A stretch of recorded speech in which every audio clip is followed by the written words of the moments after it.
Halo semuanya, kembali lagi bersama saya di konten Meracau. Kali ini saya akan membahas tentang politik.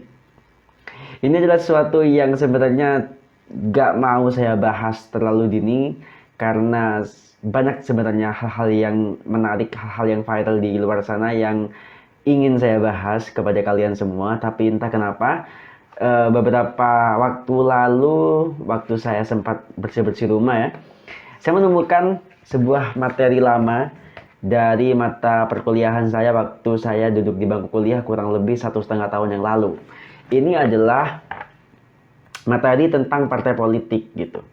Jadi sebagai seorang alumni mahasiswa Fakultas Ilmu Sosial dan Ilmu Politik, ya ada baiknya, bukan ada baiknya ya. Apa ya, kayak saya mau untuk sedikitnya flashback tentang materi-materi lama saya dan mungkin yang akan kita bahas pada konten meracau kali ini adalah tentang apa itu partai politik. Ini, waduh, dari materinya aja ya, dari kertasnya aja udah lama banget nih. Maklum ya, udah 1,5 tahun yang lalu. Kalian bisa lihat udah ada beberapa tulisan yang ngeblur kena air, kemudian beberapa kertasnya juga udah sobek-sobek. Mungkin karena saya tidak merawat dengan baik. Karena memang ini ditemukan saat saya membersihkan sebuah lemari dan menemukan ini di antara beberapa tumbukan materi perkuliahan saya yang lain gitu. Jadi mungkin kita akan bahas materi ini dulu ya. Jadi ini adalah materi tentang partai politik. Entah saya lupa apa mata kuliahnya, teori-teori politik atau organisasi manajemen.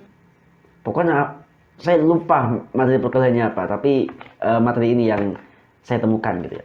Jadi di sini disebutkan, saya akan baca definisi dulu ya. Partai politik adalah organisasi politik yang menjalani ideologi tertentu atau dibentuk dengan tujuan khusus. Definisi lainnya adalah kelompok yang terorganisir yang anggota-anggotanya mempunyai orientasi, nilai-nilai, dan cita-cita yang sama. Sudah jelas dari pengertian yang baru saja saya jabarkan kepada kalian semua bahwa partai politik itu sebenarnya adalah sebuah wadah dengan berbagai macam anggota dengan visi dan tujuan yang sama tentunya. Karena kalau misalnya kalian membentuk sebuah partai politik tetapi tidak memiliki tujuan atau asas-asas dan nilai-nilai, orientasi dan cita-cita yang sama, sangat-sangat lucu tentunya.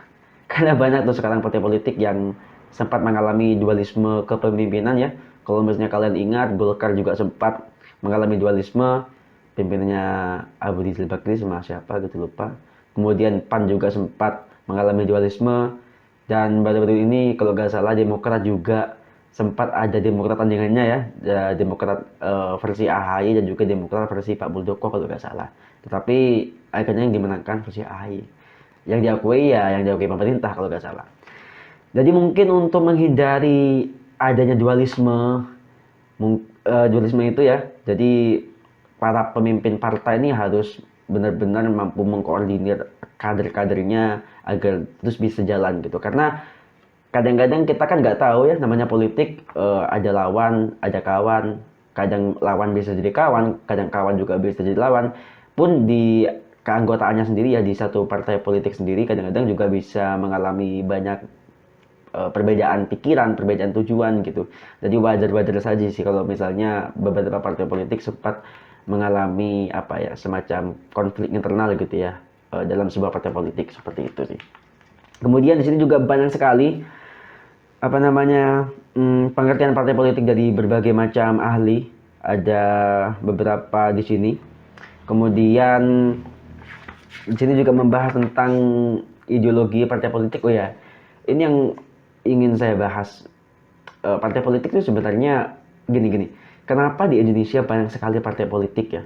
Kalau gak salah ada kurang lebih ya, atau mungkin lebih dari 10 partai politik yang eksis di negeri ini.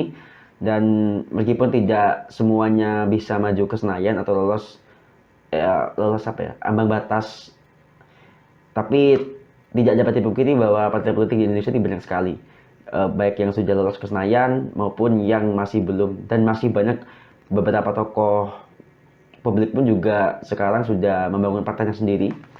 Jadi tak ayal kemudian kenapa banyaknya partai politik di negeri ini, aku pikir sih karena beberapa orang yang ingin mendirikan partai politik memiliki idealismenya tersendiri gitu.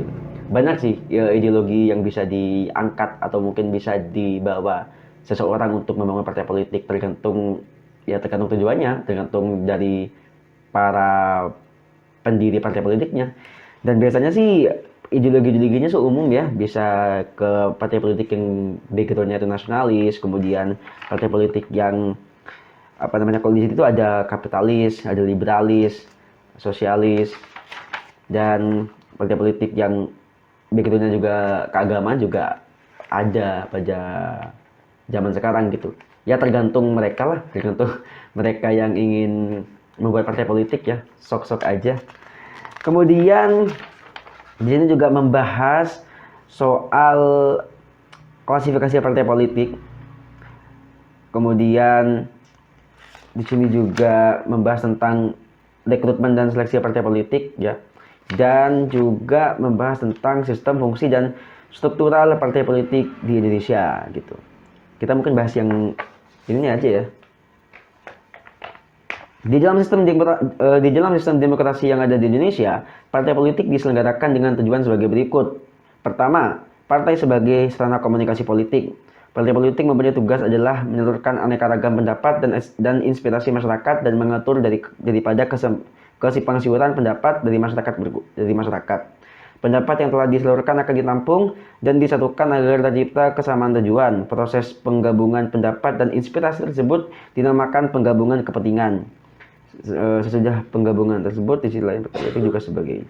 Jadi di sini yang dimaksud dengan partai sebagai sarana komunikasi politik tentu sudah sangat jelas bahwa partai politik di sini disebutkan sebagai tempat untuk menyalurkan aneka ragam pendapat dan inspirasi masyarakat dan mengatur daripada kesimpangsiuran pendapat dari masyarakat gitu. Jadi partai politik gini, di pemerintahan tentunya ada banyak orang-orang dari berbagai macam partai politik yang berbeda, dan sudah sewajarnya kalau misalnya di pemerintahan misalnya ada semacam pembahasan undang-undang mungkin, atau mungkin rapat-rapat penting, atau mungkin saat ingin membentuk atau mengesahkan sebuah kebijakan, mungkin sudah tentu bahwa mereka, baik itu anggota partai politik maupun partai politik secara keseluruhan, mau menyampaikan apa yang sudah dimufakatkan mungkin, atau apa yang sudah dibuat dalam pemerintahan kepada masyarakat. Begitupun sebaliknya, partai politik harus wajib untuk menampung aspirasi-aspirasi dari masyarakat kepada pemerintah gitu. Jadi semacam jembatan bagi pemerintah kepada masyarakat, pun sebaliknya dari masyarakat kepada pemerintah gitu. Jangan apa namanya, jangan disalah kaprahkan nih fungsi dari partai politik gitu ya. Sebenarnya untuk komunikasi politik sendiri ya, kadang-kadang tuh di Indonesia tuh lebih aktifan anggota partainya sih yang kadang-kadang memberikan kejelasan gitu, atau mungkin lewat sosmed dia nge-tweet, atau mungkin lewat Instagram gitu. Kalau misalnya ada semacam isu atau fenomena di Indonesia gitu ya, fenomena politik, mesti tuh anggota-anggotanya tuh yang kadang-kadang memberikan kejelasan lebih dulu daripada partai politiknya. Berarti tuh partai politiknya agak belakangan biasanya untuk menjelaskan atau ingin menyampaikan pendapatnya terhadap sesuatu yang mungkin sedang viral, atau mungkin sesuatu yang membuat masyarakat tuh bertanya-tanya, seperti itu ya. Biasanya tuh partai politik menyampaikan pandangannya tuh melalui bisa sekjen, atau bisa langsung ke pimpinan partainya sendiri sebenarnya sih. Jadi kalau misalnya kalian sebagai masyarakat kemudian kalian memiliki orang-orang atau mungkin tetangga kalian adalah anggota partai politik, mungkin ya bisa aja sampaikan aja ke mereka gitu. Sampaikan aspirasi kalian, kemudian ya suruh mereka untuk menyampaikan kepada pemerintah gitu. Jadi mungkin nanti prosesnya gimana ya? Mungkin dari masyarakat kemudian sampaikan ke anggota partai politik kemudian menyampaikan atau mendiskusikan dengan anggota yang lain mungkin. Kemudian jika aspirasinya menarik, mungkin bisa diteruskan ke pusat dan terus ke pemerintahan, seperti itu mungkin ya. Kurang lebih seperti itu. Saya tidak begitu mengerti prosesnya. Jadi mohon maaf mungkin jika ada kesalahan mungkin ya, karena kita sama-sama belajar. Karena yang saya jelaskan ini sepemahaman saya waktu duduk di bangku perkuliahan gitu. Kemudian partai politik sebagai sarana sosialisasi politik, misalnya mungkin untuk edukasi politik gitu ya. Kan partai politik tuh ada program pengkaderasian, pokoknya pengkaderisasian. Jadi di mana partai politik itu ngerekrut beberapa, mungkin nggak beberapa juga, bagi yang mau untuk bergabung ke partai politik direkrut, kemudian dibimbing, diberi pendidikan politik, diberikan pengetahuan tentang politik mungkin. Jadi bisa jadi partai politik juga menjadi sarana sebagai untuk mensosialisasikan pendidikan politik seperti itu mungkin ya. Kemudian politik sebagai sarana rekrutmen politik, jelas banget seperti yang saya sebutkan tadi bahwa kalau misalnya kalian tertarik sama politik, kalau misalnya kalian ingin mengetahui politik itu bagaimana, ya kalian bisa masuk ke partai politik, bisa melalui jalur cepat atau jalur lambat biasanya. Maksudnya gini tuh, kadang-kadang aku bingung ya, partai politik tuh sekarang tuh banyak banget ngerekrut public figure, tau gak sih? Dari kalau misalnya mau nih biasanya, mau musim-musim pemilu ya, baik mau nyalek atau mau nyalon jadi gubernur atau mungkin jadi wali kota, mungkin banyak tuh di beberapa daerah yang partai politik itu nyomot satu public figure yang kemudian diharapkan bisa mengangkat elektabilitas, mengangkat citra partai politik di sebuah daerah gitu ya. Meski aku cukup meragukan public figure yang diangkat tidak begitu paham soal politik mungkin, karena yang namanya public figure gitu loh. Ya mungkin syukur-syukur kalau misalnya ketika partai politik menawarkan sebuah pekerjaan atau mungkin sebuah posisi, si public figure ini sudah ngeh tentang politik, sudah tahu tentang politik, atau seenggaknya beliau belajar dulu tentang politik baru diterima tawarannya gitu. Tapi yang aku lihat sih sebenarnya hanya sebatas pengetahuan basic tentang politik aja ya, ke dasar-dasarnya aja mungkin.